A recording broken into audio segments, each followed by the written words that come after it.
धरा की लड़ाई, शहमात का खेल जारी।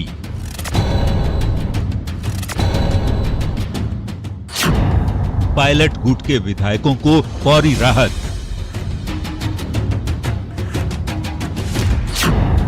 चौबीस जुलाई को आएगा राजस्थान हाई कोर्ट का फैसला। हमको रेस्टोरेंट बना दिया है और 24 तारीख को फैसला सुनाएंगे। स्पीकर 24 जुलाई तक नहीं करेंगे पायलट गुट पर फैसला। स्पीकर ने पायलट गुट के विधायकों को दिया था नोटिस। पायलट गुट ने स्पीकर के नोटिस को दी है चुनौती। हाईकोर्ट में बहस पूरी, अब फैसले का इंतजार।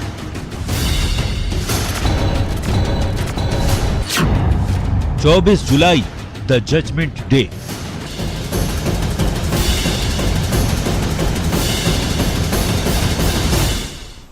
नमस्कार, बहुत स्वागत है आपका। प्राइम डिबेट देख रहे हैं आप, आपके साथ में जेपी शर्मा। आज का दिन प्रदेश में चल रहे सियासी घटनाक्रम के लिहाज से बेहद अहम माना जा रहा था। आज सचिन कैंप के विधायकों को दिए गए नोटिस पर फैसला अपेक्षित था, लेकिन सुनवाई पूरी कर अदालत ने फैसला 24 जुलाई तक सुरक्षित रख लिया। अब इस मामले में चूंकि फैसला 24 को आएगा, लेकिन समझने वाली बात यह है कि ये सरकार के भविष्य का फैसला होगा या बागियों के भविष्य का, क्योंकि तकनीकी तौर पर नोटिस और उसको लेकर चल रही जद्दोजहद प्रदेश में चल रही सियासत का एक हिस्सा भर है। सरकार के सर्वाइवल का दारोमदार नंबर गेम पर है, जिसको लेकर दावा किया जा रहा है कि सरकार के पास पर्याप्त नंबर्स हैं और जिसका फैसला केवल सदन के फ्लोर पर ही हो सकता है। क्या इसकी तैयारियां चल रही हैं? इसको लेकर तरह तरह के दावे हैं। सरकार ने ऐसा कोई अधिकृत बयान अभी तक नहीं दिया, लेकिन माना जा रहा है कि वो इस मामले का यही एक वन शॉट सॉल्यूशन हो सकता है, जिसे अपनाया जाएगा। आज अदालत परिसर और अदालत परिसर के बाहर जो घटनाक्रम रहा है उस पर प्राइम डिबेट में हम चर्चा करेंगे। और हमारे साथ भारतीय जनता पार्टी के विधायक रामलाल शर्मा जी हैं, सुरेश चंद्र जैन साहब हैं, राजनीतिक विश्लेषक हैं आप, और ओम सैनी जी अभी हमारे साथ जुड़ रहे हैं, वरिष्ठ पत्रकार। कुछ देर में हमारे साथ कांग्रेस से भी मेहमान जुड़ेंगे और हमारे संवाददाता गोवर्धन चौधरी से ग्राउंड रिपोर्ट भी हम लेंगे, अभी क्या कुछ चल रहा है इसको लेकर।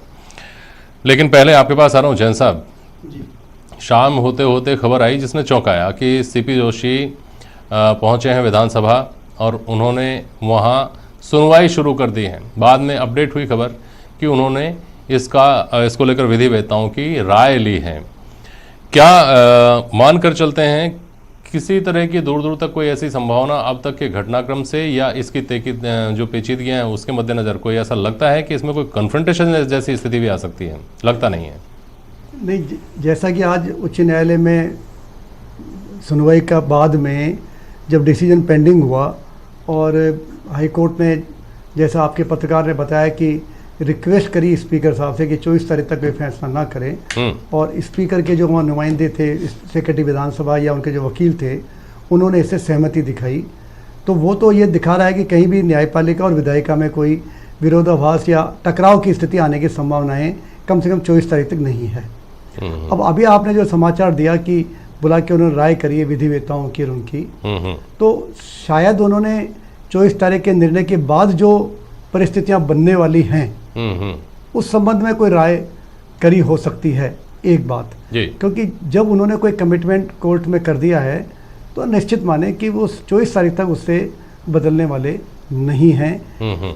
दोनों ही संवैधानिक पद हैं, उच्च न्यायालय की अपनी संवैधानिकता है और स्पीकर की भी है, और ऐसे पदों पर बैठने वाले व्यक्ति इस तरीके की बातें नहीं करते कि कोई बात कहने के बाद उससे पलटा जाए।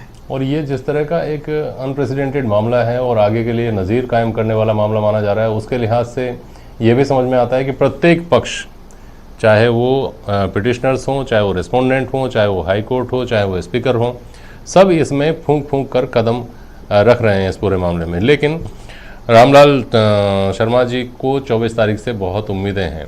आज आपकी पार्टी के रामलाल शर्मा जी नेताओं का ये कहना था कि 2 दिन 3 दिन की मोहलत मिल गई, कोई बात नहीं, लेकिन बकरी की माँ कब तक खैर मनाएगी? देखिए जेपी शर्मा जी, हम शुरू से कहते आ रहे हैं कि ये कांग्रेस पार्टी के अंदरूनी जो लड़ाई है, इस लड़ाई का पटाक्षेप कांग्रेस को ही करना है। और कांग्रेस इसका पटाक्षेप क्यों नहीं करना चाहती? एक तरफ कांग्रेस दावा कर रही है कि हमारे पास 109 विधायक हैं, ये फिर बाद में बात निकल के आती है कि हमारे पास पूर्ण बहुमत है। कभी ये कांग्रेस के लोग कहते हैं कि हमारी सरकार को कोई खतरा नहीं है, तो फिर खतरा नहीं है। तो जो हमारे पास वैकल्पिक व्यवस्थाएं हैं जिनके आधार के ऊपर हम सरकार का काम करने के लिए फ्री हो सकते हैं, जी। महामहिम के या परेड करानी हो, या विधानसभा के फ्लोर के ऊपर आपको बहुमत साबित करना हो, या न्यायालय के आदेश की पालना करनी हो, लेकिन कम से कम कांग्रेस को अपनी स्थिति स्पष्ट करनी चाहिए। लेकिन दूसरी तरफ मैं जेपी शर्मा जी एक बात कहूंगा, कांग्रेस एक तरफ एसओजी का उपयोग भी कर रही है, एक प्रशासनिक तंत्र का उपयोग भी कर रही है, और दूसरी तरफ असंतुष्ट अपने विधायकों को मनाने का काम भी कर रही है। कभी इनके सुरजेवाला जी का बयान आता है कि सुबह का बुलाकर शाम को लौट कर आ जाता, तो उससे प्रति कोई नाराजगी नहीं रखनी चाहिए। कभी गहलोत जी का बयान आता है कि इन्होंने गद्दारी की है, ये नकारा है, ये नालायक है, इस तरह के शब्दों का उपयोग करते हैं। फिर भी वो इस आधार पर कहते हैं कि यदि वो लौट कर आएंगे तो हम उसको गले लगा के स्वागत करेंगे। आज मैं ये कहना चाहूंगा कि इस पूरे प्रकरण से भारतीय जनता पार्टी का कोई लेना देना नहीं है, लेकिन कांग्रेस कम से कम प्रदेश की आवाम को हितों को ध्यान में रखते हुए निर्णय करे कि आज जो प्रदेश के हालात बने हुए, आपके अभी मैं आया उससे पहले आपके ही टीवी चैनल दिखा रहा था कि प्रदेश के अंदर किस तरीके से टीडीओ का हमला हो रहा है, किसानों की फसलें बर्बाद हो रही है, पीने के पानी की समस्या है।